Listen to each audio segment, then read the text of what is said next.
सनातन वैदिक विश्व हिंदू धर्म सत्य प्रात्यक्षिक पुनर्जीवन।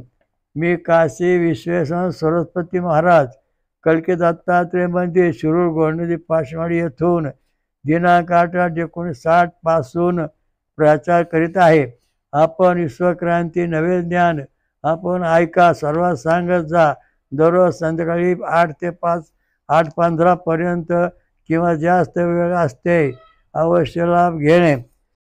ओम वक्रतुंड महाकाय सूर्यकोटी समप्रभ निर्विघ्नं कुरु मे देव सर्वकार्येषु सर्वदा.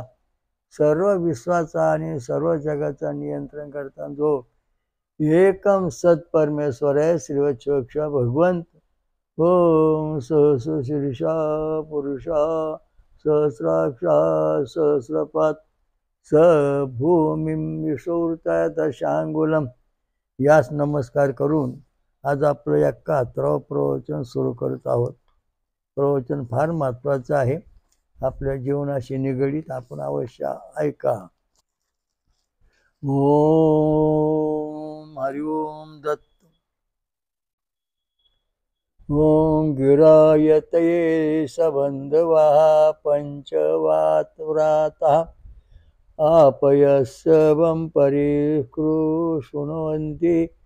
धरणसिंह. बंधुभावाने राहणारे पंचजन जातीचे लोक व त्यांचे नेते, यज्ञ कर्म करण्याची इच्छा करणाऱ्या यजमानासह सोमरस प्राशन करण्यासाठी आवश्यक ते शक्ती धारण करतात. त्या शक्तीने युक्त होऊन हे पंचजन या सोमाची स्तुती करून त्याला अंकित करतात. आता या ठिकाणी हा सोमरस कोणी प्यायचा, कोणी पिऊ नये याला शास्त्र सांगितलेलं आहे. त्याच्यामध्ये पंचजन सांगितले. पंच म्हणजे ओम अग्निषे पवमान हा पांजन्य हा पुरोहिता तमी महे महागयम म्हणजे ब्राह्मण क्षत्रिय वैश्य क्षुद्र अतिक्षुद्र सर्वसामान्य आदिवासी समाज या सर्वांनाही परमेश्वर प्राप्ती करण्याचा अधिकार आहे. धर्मज्ञान मिळवण्याचा अधिकार आहे. उपदेश करण्याचा अधिकार आहे. परंतु त्यांचे आचरण ब्राह्मणापेक्षा श्रेष्ठ पाहिजे, सर्वापेक्षा श्रेष्ठ पाहिजे. म्हणजेच त्यांनी सोमरस प्यायला पाहिजे. सोमरस प्यायल्यानंतर त्यांच्यामध्ये विश्वबंधुभाव निर्माण होतो, एकोपा निर्माण होतो, जातीय सलोखा निर्माण होतो. लोक त्यांचे नाते गोते सर्व एकत्र येतात आणि यासाठी हा सोमरस देवांना दिला जातो. मग हा सोमरस प्यायला कोणत्या समाजातल्या माणसाला ईश्वर प्राप्ती होते हा महत्त्वाचा मुद्दा इथं सांगितला आहे. पंचजन ओम अग्निषे पवमान हा पांजन्य हा पुरोहित हा तमिमहे महागयम. तर हा वैखानक ऋषी अग्निदेवता काय छंद स्वरामधला ऋषी आहे ऋग्वेदामधली. तर याचा अर्थ असा आहे ब्राह्मण क्षत्रिय वैश्य क्षुद्र अतिक्षुद्र या सर्वांना ईश्वर प्राप्ती करण्याचा अधिकार आहे. परंतु सर्वापेक्षा आचरण श्रेष्ठ असण्यासाठी देवासारखं देवाशी संबंध ठेवण्यासाठी सोमरस प्यायला पाहिजे. देवांना सोमरस द्यायचा, आपण सोमरस प्यायचा आणि त्यामुळं आपण ईश्वर प्राप्ती करू शकतो. आता या जंगलामध्ये निर्णया ठिकाणी आपल्याला देवदेवता दिसतात, तपश्चर्या केलेल्या. त्यांच्या लोकांना अनुभव येतात, दर्शन करतात. याचं कारण आहे कुठल्या समाजातल्या कुठल्या जातीतून हे देव निर्माण झाले, कुठल्या भक्तांना प्रसाद, हे आपल्याला काय कधीच सांगता आलं नाही, येणार पण नाही. कारण का त्याची कुठं नोंद नाही ना. कुठल्या जातीच्या माणसाला देव प्रसन्न होऊन त्याने समाजाचे कल्याण केलं. याचं कारण असे पूर्वी कंदमुळं फळं समाज जास्त असायचे आणि अन्नधान्य कमी पिकायचं. त्यामुळे सर्वसामान्यपणे फळं कंदमुळे खाणारे साधू लोक असत. सर्व समाजातल्या लोकांना ह्या सांगितलं आहे, सर्व धर्मियांच्या लोकांना सांगितलं आहे फळं खास म्हणजे सोमरस प्या. फळांचा रस, ऊसाचा रस, नारळाचं पाणी, आमरस हे जे आहेत सोमरसाचे प्रकार हे सगळं सोमरस प्याल्यानंतर तुमचं शरीर देवांचं शरीराला देवांना सोमरस प्यायला जातो. नंतर यज्ञात सोमरस वाढला जातो. देवांना सोमरस दिला जातो. मग सर्व मानव जातीला कुठला भेदभाव न करताना हा सोमरस दिला जातो. परंतु हा सोमरस राक्षसांना दिला जात नाही. कारण का, की जे राक्षसी वृत्तीचे आहे त्यांचं जे शरीर आहे आणि मानवाचं देवांचं शरीर जे आहे गायत्री मंत्राच्या तत्वाने ऋषी देवता छंद आणि स्वर यापासून बनलेलं आहे.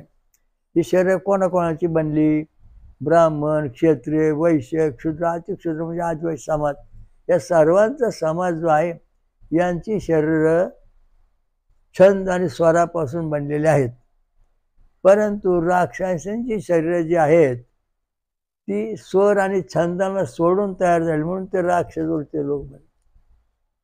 गायत्री छंदाची 24 अक्षर, नंतर गायत्री अनुष्ठिक छंदाची 28 अक्षर, अनुष्टुप 32 अक्षर, नंतर अनुष्टुप छंदाची 32 अक्षर, नंतर बृहत छंदाची 36 अक्षर, पंचछंदाची 40 अक्षर, त्रिष्टुप छंदाची 46, 28 अक्षर आणि 72 अक्षर.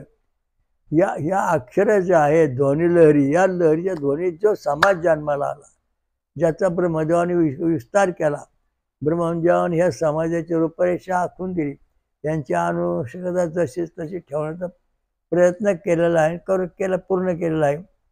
तो हा जो समाज आहे तो ब्राह्मण, क्षत्रिय, वैश्य, क्षुद्र, अतिक्षुद्र हा छंद आणि स्वरापासून निर्माण झालेला आहे. त्यामुळे हा समाज एकरूप आहे. म्हणून याला सोमरस पिण्याचा अधिकार आहे. सोमरस पिण्याचा अधिकार प्राप्त करण्याकरता आपल्याला गायत्री मंत्राचा मंत्र आला पाहिजे. विश्वामित्र ऋषी, सविता देवता, गाय छंद षडजा स्वरा, ओम भुवम भुवम स्वम अहम जनम तपम सत्यम ओम तत्सवितुवरेण्यं भर्गो देवस्य धीमहि धियो न प्रचोदयात्, हा मंत्र आला पाहिजे. आणि हा मंत्र आल्यानंतर तुमचं शरीर सोमरस पिण्याच्या योग्यतेचं होतं. हा मंत्र जर तुम्हाला येत नसेल तर हा सोमरस पिऊन काय उपयोग नाही. कारण आता याच्यामध्ये जे अक्षरं सांगितली ती अक्षरं 5ही समाजामध्ये समतोल वाढलेले आहेत. म्हणून हे समाज जो आहे 5ही, ब्राह्मण, क्षत्रिय, वैश्य, क्षुद्र, अतिक्षुद्र म्हणजे आदिवासी समाज जो आहे, सगळे मानव समाज जो आहे, हा समाज एक स्वरूप आहे, एक तत्वाचा आहे. आणि हा छंद आणि स्वर, ब्रह्म ऋषी देवता छंद आणि स्वर या शास्त्रीय धार्मिक सनातन पद्धतीने निर्माण झालेला आहे. म्हणून हा सनातन धर्माचे 5 जण प्रमुख आहेत. राक्षसी जो लोक आहेत म्हणजे त्यांचा 25, 29, 31, 41, 51, 61, 69 म्हणजे 70 असे जे अक्षर ध्वनी आहेत, अशा चित्र विचित्र ध्वनीतून जो समाज निर्माण झाला तो राक्षसी समाज आहे. आणि त्या समाजाला हा रोज पिण्याचा अधिकार नाही. कारण का, तर सोमरसाचं जो वैशिष्ट्य आहे ते वैशिष्ट्य छंद आणि स्वर याला धरूनच आहे. ऋषी देवता छंद आणि स्वर या तत्वाला धरून हा सोमरस पेला जातो. म्हणून सोमयाग करताना त्या सोमयागामध्ये देवांना बोलवलं जातं. इंद्र मुख्य राजा आहे आणि 33 कोटी देव, सगळे देव येतात. त्यानंतर सगळे ब्राह्मण किंवा सर्व समाज जमतो आणि या ठिकाणी हा सोमरसाचा तयार केला जातो. तो सोमरस तयार केल्यानंतर तो यज्ञात होमावून दिलं जातं. ज्या देवांना प्यायचं ते पितात आणि जे सर्व मानव समाज आहे त्याला दिला जातो. राक्षस समाजाला हा जर सोमरस दिला तर त्यांची शरीर जी आहेत ती शरीर छंद आणि स्वरांना सोडून तयार झालेली बेढम आहेत. म्हणून हा सोमरस प्यायल्यानंतर ते राक्षस समाज टिकू शकत नाही, नष्ट होतो, मरतात. म्हणून हा सोमरस फक्त ब्राह्मण, क्षत्रिय, वैश्य, क्षुद्र, अतिक्षुद्र आणि आदिवासी समाज जो आहे सर्व यांना मानव समाज पिण्याचा अधिकार आहे. राक्षसी पिऊ शकत नाही, पिल्यानंतर ते जगू शकत नाही. हा याच्यातला महत्वाचा मुद्दा आहे. तो हा जो आहे सोमरस, तो फार महत्वाचा आहे. याच्यापासून विश्वर ऐश्वर्य प्राप्ती, नंतर माणसाची स्मरणशक्ती, काव्यशक्ती, ज्ञानशक्ती आणि सर्व कामात यश येणे ही याचं महत्वाचा रस आहे. तर हा सोमरस प्यायचा आपल्या शरीरामध्ये काय तयार होतं हे आपण आता वाचून पाहणार आहे. तर सोमरस प्यायल्यानंतर आपल्या शरीरामध्ये, त्या सोमरसामध्ये अ, ड, इ आणि क आणि लो हे प्रमुख घटक असतात. आणि हे घटक असल्यानंतर ह्या घटकामधून तूप तयार होत गायीमध्ये. पण हे घटक जेव्हा माणसाच्या शरीरात सोमरस येतील, तेव्हा मानवाच्या शरीरामध्ये अमृत तूप बनते. आणि अमृत तूप बनल्यानंतर त्याचं जीवन सुखी होतं. तर ते जी फळं आहेत त्यांची नावं आपण थोडी सांगू. आंबा, संत्री, फणस, अलबुखार, जर्दाळू, रासबेरी, पोपया, टॅमॅटो, टरबूज, अंजीर, कवठ, नारळ, कठीण कवच फळे ही येतात. लोणी, तूप येतं. फळं सोयाबीन नंतर येतं, फळे सोयाबीन येतं. खोबरे, सुके, रस, अननस, आमरस, नंतर आवळा, खरबूज, नंतर डाळिंब, पोपया, पेरू, रासबेरी, सीताफळ, स्ट्रॉबेरी, संत्र्या रस, तसंच ऊसा रस, काजू, खोबरेस, कलिंगड, नंतर बदाम, मोहरी, पिस्ता, काळ्या मनुका, खजूर, कलिंगड, बेदाणे, सीताफळ आणि जर्दाळू. एवढी जी फळं आहेत, ही फळं सोमरसामधून जेव्हा तयार करून आपण पिऊ, तेव्हा आपल्या शरीरामध्ये अमृतमय तूप तयार होतं. आणि अमृतमय तूप तयार झाल्यानंतर आपल्या शरीराची सर्व इंद्रिय आहेत ती नवे बनतात. जुने निजून राहिले नवे बनतात, नवे तयार होतात. तुमच्या शरीरात जर मज्जातंतू तुटले असतील तर ते भरून निघतात. ओम आयो त्रिशतम तनासन दद्महे तरस्य मंदी धावत. हा पोम, हा जो आहे अवसार ऋषी, पवमान सोमदेवता, गा षडजा स्वरा यांची रुची आहे या ऋषींची. तर सोमरस जो आहे या 2 धारातून वाहतो. 2 उभ्या धारा, 2 आडव्या धारा सोमरसापासून तयार होतो. म्हणजे अवसून आपल्या शरीरामध्ये 30,000 सुख आहेत. म्हणजे 30,000 सुख भगवंताने निर्माण केली. 30 सुख, 30,000 म्हणजे 30,000 जणूक आपल्या शरीरामध्ये आहेत. ते विज्ञानाने सिद्ध केले आहेत. 30,000 एक सुद्धा कमी जास्त नाही. बघा, भगवंताने जे मानव निर्मिती केली किती सुंदर केली बघा. तुमच्या प्रत्येक मानवाच्या शरीरामध्ये 30,000 सुख. श्लोक असा, रुची अशी आहे, ओम आयो त्रिशतम तना सहसाणीच दद्महे तरस्य मंदी धावती. हे जणूक आहेत 30,000. आणि ते तणूक 10,000 ते आहेत उभे 2 धागे लागून, पुन्हा उभे आडवे 2 धागे. तर ऋषी देवता छंद आणि स्वर अ उ म यांनी हे सगळं जोडल्या जातं. काय? सोमरसाचं. ह्या अक्षरांनी सोमरसाचे जणूक म्हणजे 30,000 सुख तयार होतात. त्याचप्रमाणे विज्ञानामध्ये जर विचार केला तर एटी आणि सीजीन येचो अशा दृष्टीने ही जणूक पण तशाच दृष्टीने जोडल्यात. आणि बघा, वेदामध्ये जे सांगलेलं तत्वज्ञान ते असं आहे, ऋषी देवता छंद आणि स्वर म्हणजे एटी सीजी इथं आलं, अ उ म इथं येचो आलं. म्हणजे हे विज्ञानाने याला अशी नावं दिलेली आहेत आणि आपल्या धर्मशास्त्रामध्ये अशी नावं आहेत. मग ही जी जणूक आहे 30,000 सुखे जशी तशी आपल्या शरीरामध्ये आलेले आहेत. आणि सर्व जणूक सुख जे आहेत ते ब्राह्मण, क्षत्रिय, वैश्य, क्षुद्र, अतिक्षुद्र आदिवासी समाज जो आहे त्या सर्वांमध्ये समान आहेत. फरक अजिबात नाही. म्हणून सर्व समाज जो आहे या सर्वांना सोमरस पिण्याचा अधिकार आहे. सोमरस पेल्यानंतर त्यांचे शरीर देवरूप बनण्याचा अधिकार आहे, त्यांना ईश्वर प्राप्ती करण्याचा अधिकार आहे, तो कोणी हिरावून घेऊ शकत नाही. समजा एखादा आदिवासी समाजा मनुष्य आहे, तो जंगलात बसलाय आणि तो फळं खातो. उदाहरणार्थ शबरी घेऊ, शबरी आपण रामप्रभूला बोर देणारी शबरी, ती शबरी आदिवासी समाजाची, ती शबरी जी होती त्या विशेष समाजाची होती आणि ती आपल्या मातंग गुरुच्या आश्रमामध्ये फळं कंदमुळं फळं आणून खात असं, सोमरस पित असं करून.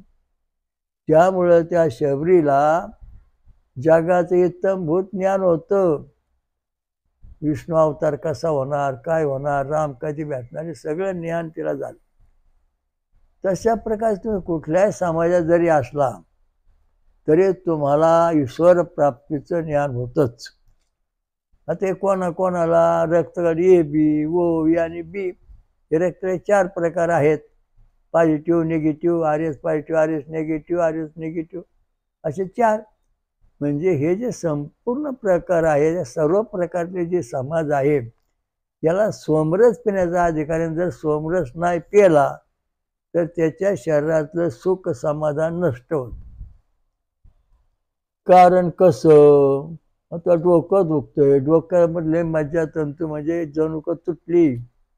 आता बघा, गणकृषी गणपती दोन्ही काय छंदा षडजा स्वर असा मंत्र म्हणलं की आपले जणूक तुटलेली जणूक बरोबर येतात. परंतु गणकृषी गणक देवता आणि गणपती देवता असं म्हणलं, गणकृषी गणपती देवता आणि काय छंदा, पुढं स्वर म्हटलंच नाही तर त्याचा एक भाग तुटला. म्हणजे कोणता भाग? स्वर भाग नाही आला. मग इतर विज्ञानात विचार केला तर ए टी आलं, सी आणि जी नाही आलं, जी तुटला. याचं हे मध्ये तुटलं, जुळलं गेलं नाही. त्यामुळं आपल्या शरीरातला जो भाग ज्या ठिकाणी तुटलाय त्या ठिकाणी तो आजार होतो. उदाहरणार्थ मेंदूतला भाग तुटला, मज्जातंतू तुटले तर त्या ठिकाणी गाठी तयार होतात किंवा त्याचं बंडला ब्रेन अशा नावाचा एक आजार तयार होतो. मग हा आजार जो आहे तो कोणालाही नीट करता येत नाही, कुठेही काय होत नाही. हृदयामध्ये बंडला ब्रँच हार्ट हा एका विशेष प्रकारचा आजार तयार होतो. तो आजार त्याच्या उजव्या बाजूच्या जे मज्जातंतू आहेत ते डायव्हर्ट होतात आणि डायव्हर्टचं माझं उजव्या एकमेकाला गुंततात केसासारखे आणि मग त्यांचा बंडला ब्रँच या नावाचा आजार तयार होतो हृदयामध्ये. तो जगामध्ये कोणालाही दुरुस्त करता येत नाही, आला पण नाही. याचं कारण असं आहे, याला एकच उपाय, सोमरस पिणे. मेंदूतला विकार आणि हृदयातला विकार दुरुस्त करण्याकरता दररोज फळं खाणे, रोज बदलून फळ खाणे. आज हे खाल्लं, उद्या ते खाल्लं, तुम्हाला संपूर्णपणे त्याचं स्फटिक तयार होतं. आता याच्यामध्ये अ, ड, ई आणि क आणि लो हे 5 घटक सांगितले, फळं पण सांगितली. ही सगळी जे स्फटिक या फळांतली आहेत ती एकत्र येतात. मग आता एकत्र आली की लोह आला, तांब्याचं फळ तांब्याचा रस लागला की त्याची पेशी बनणार. म्हणजे ह्या 5 घटकामधून एकमेकांची जी स्फटिक एकमेकांना घर्षण उष्णतेने ती उतरतात आणि त्यांचं मग अमृतमय तूप बनतं आणि ते तूप आपल्या संपूर्ण शरीरात पसरतं. गायीपेक्षाही श्रेष्ठ तूप सोमरसामधून आपल्याला मिळतं. डाळगेपेक्षाही सुंदर तूप आपल्या सोमरसामधून मिळतं. बाजारातल्या जाहिरातल्या सगळ्या डब्यातल्या तुपापेक्षाही सुंदर तूप आपल्याला सोमरसामधून मिळतं. त्याच्यातले जे घटक आहेत तूप मिळायचे अ, ड, ई आणि क आणि लो हे 5 घटक आहेत. त्याच्यातली फळांची नावं तुम्हाला मग सांगितली. तर ही फळांची नावं, फळांचा रस, ऊसाचा रस, आमरस, नारळाचं पाणी, कठीण कवच फळांचं रस, हे जो प्रश्न आहे ह्या सगळा एकत्र हे घटक येऊन त्यांचं पाणी बनतं, पण त्यांचं वितळतात ती आणि त्यापासून आपल्या शरीरामध्ये अमृतमय तूप बनतं. आणि तूप बनल्यानंतर मग आपल्या डोळ्याची दृष्टी, नाकाची, कानाचे सगळं अवयव जसे तसे पुन्हा तयार होतात. आणि ते तयार होण्याकरता आपल्याला दररोज सोमरस थोडा थोडा प्यायला पाहिजे. त्यामुळं आपल्याला त्याचा फायदा होणार आहे, जीवन सुख मिळणार आहे, शांती मिळणार आहे आणि आजार होणार नाही.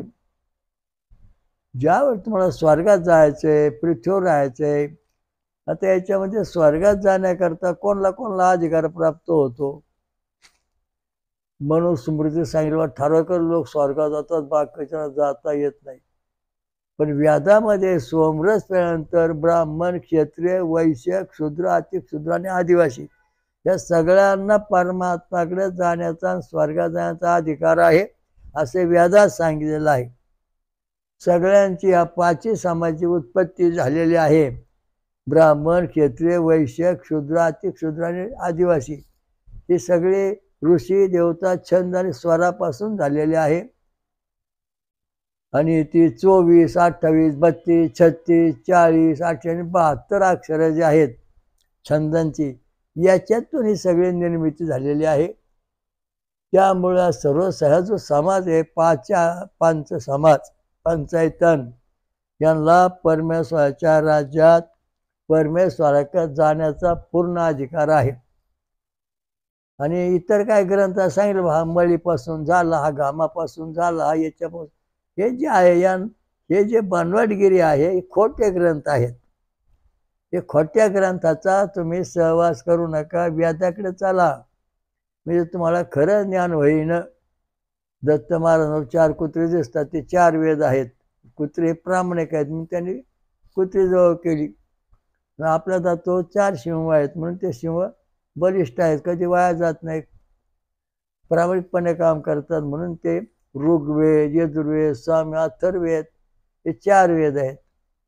हे 4ही वेदांचा अधिकार आणि सर्व समाजाचं कल्याण होणारा अधिकार आहे.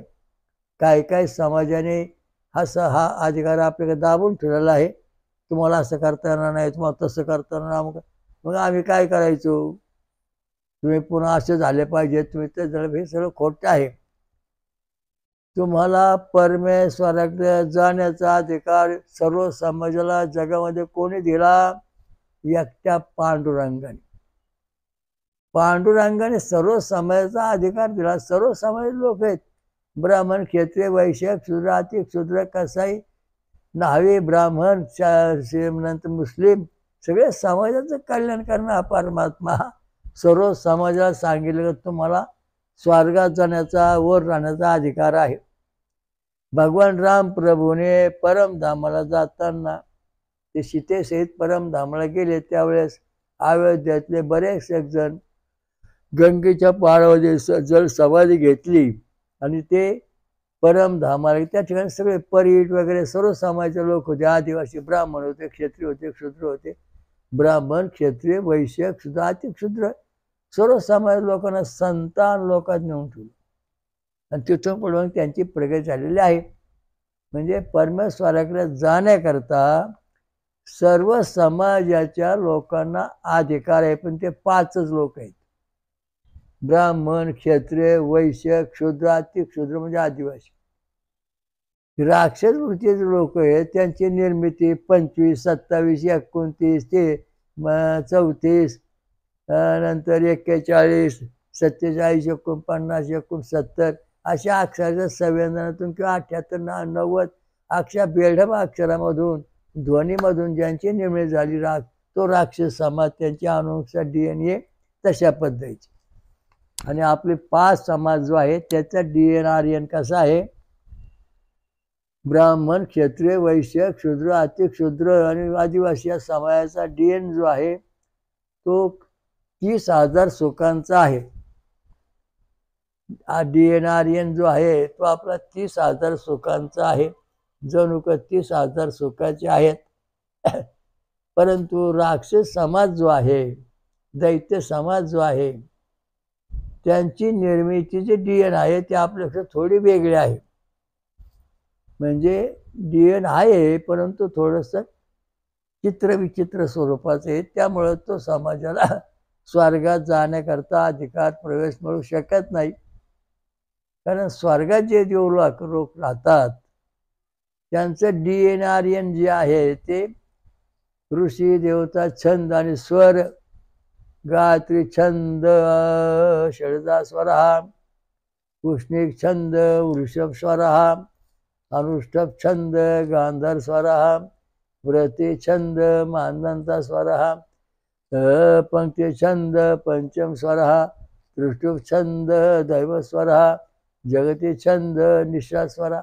या 7 स्वरामध्ये अशा संगतीने तो दैवी समाज निर्माण झालेला आहे. तो दैवी समाज म्हणजेच ब्राह्मण क्षत्रिय वैश्य शूद्र आदिवासी हा समाज आहे. राक्षस जो आहे त्यांचे जे DN आर्यन आहे ते ह्या छंदामध्ये बसत नाही, विकृत छंदात बसतं, विकृत छंदामध्ये. त्यामुळं त्यांची DN आर्यन जी पद्धत आहे त्यात फरक आहे. त्यामुळं त्यांना स्वर्गात जाऊन राहता येत नाही किंवा त्या ठिकाणी त्यांना हवामान मानवत नाही किंवा ते जमू शकत नाही. म्हणून हा सोमरस जो आहे तो पिण्याचा अधिकार आहे 5 जणाला आहे आणि राक्षसांना सोमरस पिण्याचा अधिकार नाही. आणि जर ते पिले ते जमू शकत नाहीत, कारण त्यांची जी शरीर रचना आहे ती आपल्या ऋषी देवता छंद आणि स्वरासारखी नाही, बेढब रचना आहे आपल्यापेक्षा वेगळी. म्हणून तो समाजातून पूर्णपणे नष्ट झाला, डायनोसॉर नष्ट झाला. म्हणजे जो समाज जो आहे परमेश्वराच्या निर्मितीचा अनुवंशिक अनंत कोटी वर्ष राहणारा, कधी नष्ट न होणारा, 84 लक्ष येऊन झाडं पशु पक्षी हे सगळे जे आहेत हे छंद आणि स्वर, ऋषी देवता छंद आणि स्वर हे 4 तत्वातून परिपूर्ण DN जसे तसे ज्यांचे आहेत. आंब्याचं DN तसं आहे, बोरीचं DN, फळांचं DN, अंजीर फळं ही सगळे आहेत, सफरचंद. कधी फरक न पडता जसे तसे वाढतात, त्यांचे DN तसे आहेत. मग ज्याप्रमाणे हे प्राणी होते, आपले जे प्राणी आहेत सध्या आता आपल्या पृथ्वीवर, यांचे DN जर धरून याला असतील, छंद आणि स्वराला धरून असतील, तर जरी उद्या अणुबॉम्ब पडला, उद्या काय झालं पृथ्वी पडलं, तर हे समाज नष्ट होणार नाही, तो राहणार आहे. परंतु अणुबॉम्ब पडू नये किंवा सृष्टीवर काय होऊ नये, प्रलय जरी झाला नाही तरी ज्याचं छंद, ऋषी देवता छंद आणि स्वर याच्यापेक्षा शरीर वेगळं असन, ज्या समाजाचा किंवा राक्षसांचा, तो समाज नष्ट झालेला आहे, तो राहिला पण नाही, राहणार पण नाही, कारण तो परमेश्वराच्या साच्यात बसलेला नाही. हा याच्यातला महत्त्वाचा रस आहे. म्हणून सोमरस जो आहे तो सोमरस जो आहे तो आता याच्यामध्ये तुम्हाला सांगितलं कोणची फळं कशी, ड ई आणि क आणि लो हे 5 घटक एकत्र आल्यानंतर आपल्या शरीरामध्ये अमृत तूप म्हणजे अमृत तूप बनतं आणि त्या शरीरामध्ये आपल्या शरीराचे गुडघे, हातपाय, पाठीचे मणके, डोळ्याचे विकार हे जे सगळे आहेत हे सगळे बरोबर व्यवस्थित होते. कारण आपल्या शरीरामध्ये 30,000 सुखं आहेत. ती सुखं जशीची तशी ठेवण्याचं काम कोण करतं? फळांचा सोमरस करतो. तुमचा गांजा, दारू, आपू, मांसाहार हा तो करू शकत नाही.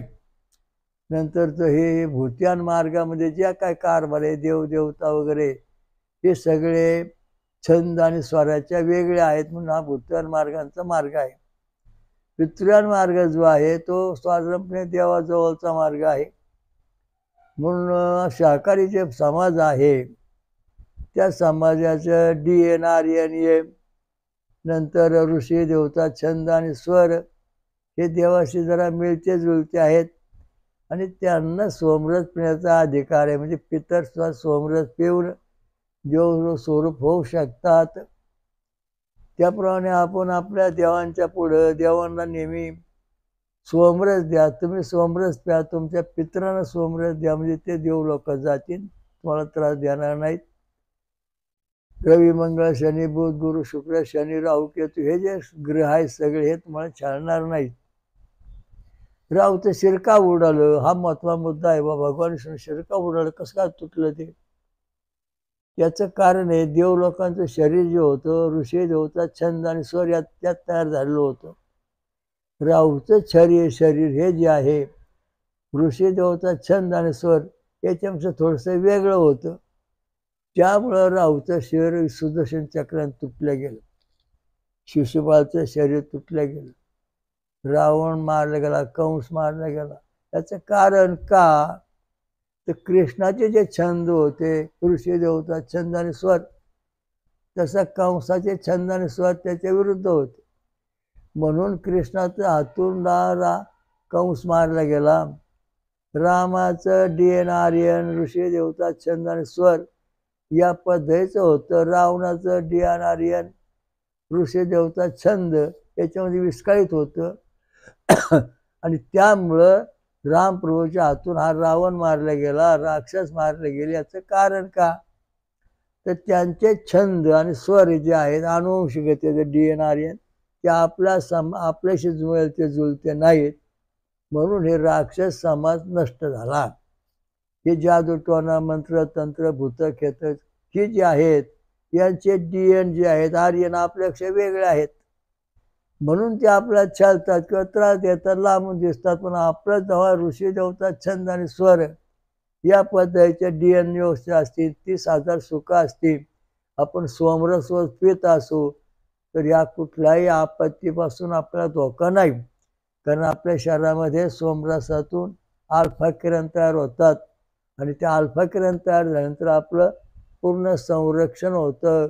सगळ्या इंद्रियात कुठं धोका पोचत नाही.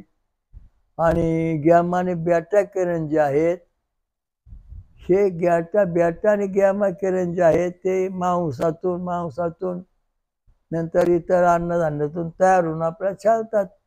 अणुबॉम्बची किरण आहेत. हा रोग आहे तर त्या अणुबॉम्बची किरण जे आहेत ते आपल्या शरीरात येणार नाही. ज्या वेळेस पृथ्वीवरती गॅमा आणि बॅटा हे किरणांचं भरपूर प्रमाण वाढलं त्यावेळेस डायनासोर सारखे प्राणी आणि आदिवासी राक्षस सारखे काही प्राणी ऑटोमॅटिकच नष्ट झाले. त्यांना मारायची गरज नाही. शास्त्रज्ञ सांगतात वरून प्रकाश गोळा आला आणि मग हे डायनोसॉर मेले. अहो हे असं नाही शास्त्रज्ञ, ते शास्त्र असं आहे. अणुबॉम्बचे जे गॅमा आणि बॅटा किरण आहेत ते बॅटा किरणाचं प्रमाण जास्त वाढलं. यांचं जी शरीर होती ती शरीर ऋषी देवता छंद आणि स्वरा धरून नव्हती. त्यामुळं यांच्या शरीरात अल्फा किरणाचं प्रमाण कमी झालं, वाढलं नाही. त्यामुळं गॅमा आणि बॅटा किरणामुळं हे डायनासोर असे मोठमोठे चित्रविचित्र जे प्राणी होते त्यामुळं ते संपले. आणि याचं उदाहरण आताच घ्या ना, लांब कशाला पळता.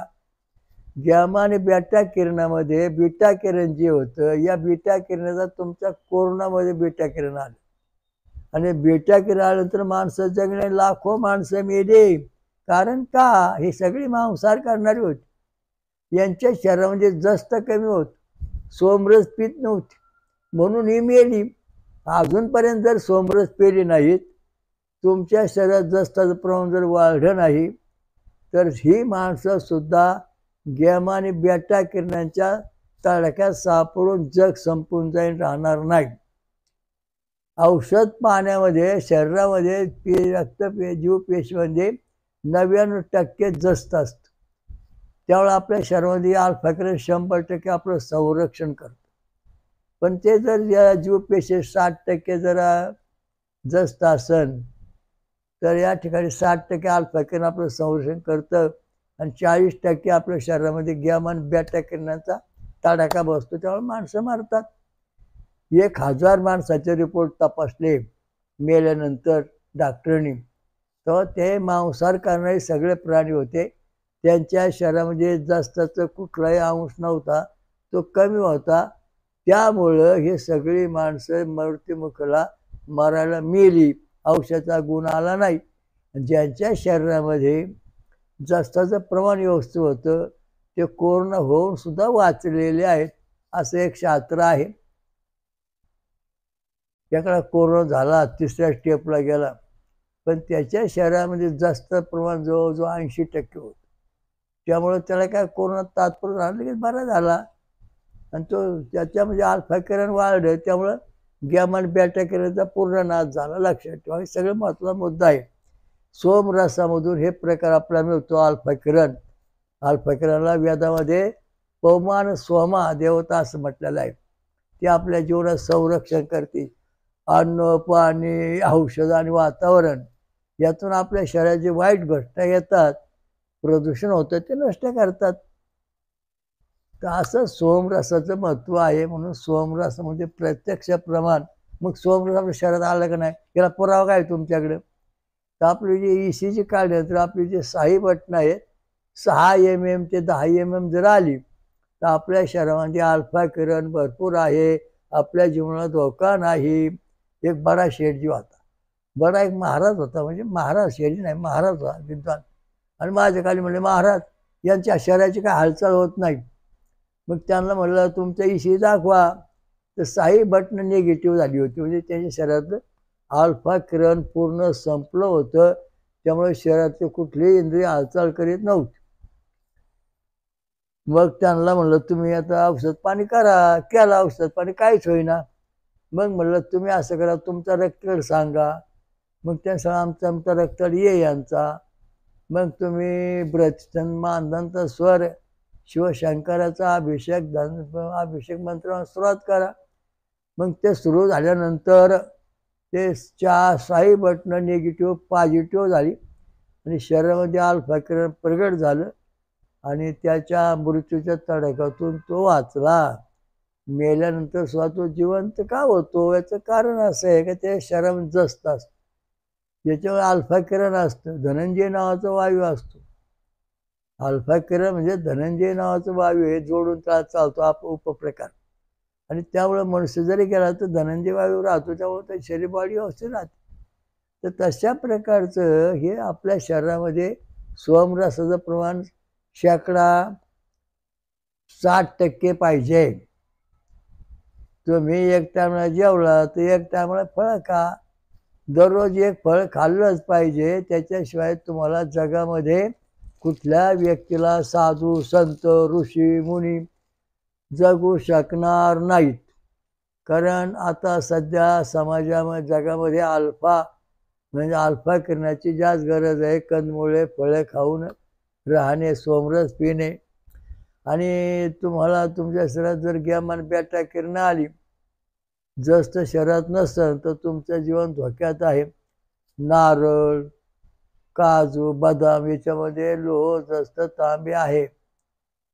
मका याच्यामध्ये जास्त आहे, कांद्यात जास्त आहे. याच्यावर जास्त भर द्या. म्हणजे तुम्हाला जरी उद्या तुमच्या घराजवळ बॉम्ब पडला तरी तुम्ही बॉम्ब जरी अणुबॉम्ब चावून खाल्ला तरी तुम्हाला काही होणार नाही. इतकी दैवी शक्ती आपल्या शरीरात निर्माण होते आणि झालेली आहे. त्याचा काही लोकांना अनुभव आलेला आहे. तर त्या दृष्टीने सोमरस पिवल्यानंतर ह्या तडाख्यातून आपण वाचू शकतो. अणुबॉम्बच्या लढाईतून वाचू शकतो, धोक्यातून वाचू शकतो. झालेल्या प्रदूषणापासून आता मुंबई, पुणे, दिल्ली या किंवा पुसा खूप प्रदूषण आहे. 70-80% प्रदूषण आहे. या प्रदूषणातून वाचण्याकरता तुम्हाला रामबाण औषध एकच आहे. मुंबई, दिल्ली, कलकत्ता, मद्रास जे मोठमोठी शहरं आहेत, त्या शहरात जे प्रदूषण आहे, पेट्रोल डिझेलचं प्रदूषण, वायूचं जे प्रदूषण आहे, हे शरीरातून हटवण्याकरता अन्न, पाणी, अन्नाचं प्रदूषण, पाण्याचं प्रदूषण, औषधाचं प्रदूषण, वातावरण, हे 4ही प्रदूषण हटवण्याचं काम ड, क आणि ई, लो याच्यापासून शरीरात जे सोमरसापासून जे तूप बनणार, अमृतमय तूप, त्याच्यामुळे हे सगळं हटल्या जाणार आहे आणि आपलं जीवन सुरक्षित राहते. लक्षात ठेवा. आपला आध्यात्मिक हॉस्पिटल अमृतमय दत्त इथे चालू आहे. येणारे भाविक मंडळीला ही ट्रीटमेंट दिली जाते 8-8-59 सालापासून. ज्या ज्या भाविकांनी किंवा ज्या व्यक्तींनी माझं ऐकलं त्यांचं जीवन आज सुरक्षित असून खायला काय नसताना ते कोट्यात बनलेले आहेत. कारण मानसिक ताकद, हिंमत हे सगळे याच्यापासून तयार होते. सोमरसापासून बुद्धी ताकद, बुद्धी, ज्ञान, स्वतंत्र विचारसरणी, नवीन शोध लावणे, निर्णय प्रकार करणे, या दृष्टीने सोमरस महत्त्वाचा आहे. हा वेदात सांगितला आहे. वेदांचा अभ्यास करा म्हणजे मग तुम्हाला स्वानुभव येईल. ओम श्री अमृतमंथनेश्वर कल्किदत्त महाराज की, श्री रामलिंग महाराज की जय. हयग्रीव घोणिधी गंगा मैया की जय. विश्वाचा राजा स्वयं ओम सहस्रशीर्षा पुरुषा सहस्राक्षा सहस्रपात भूमीन विश्वतुर्दशांगुलम. स्वयंभू विश्वराजा मृदुंधनेश्वर कलकत्ता महाराज की जय. का जगात आणि महाराष्ट्रात पाचवं महाशक्तिपीठ निर्माण करणारी महास्वयंभू महापंचसागरेश्वरी पंचमहासागरेश्वरी महादुर्गा माता की जय. कालभैरव की जय. खंडेश्वर की जय. हनुमान की जय. ओम सर्व देव देवतां की जय. साधु संतन की जय. सर्व समाजा की जय. हरिओम दत्त. ओम शांती शांती.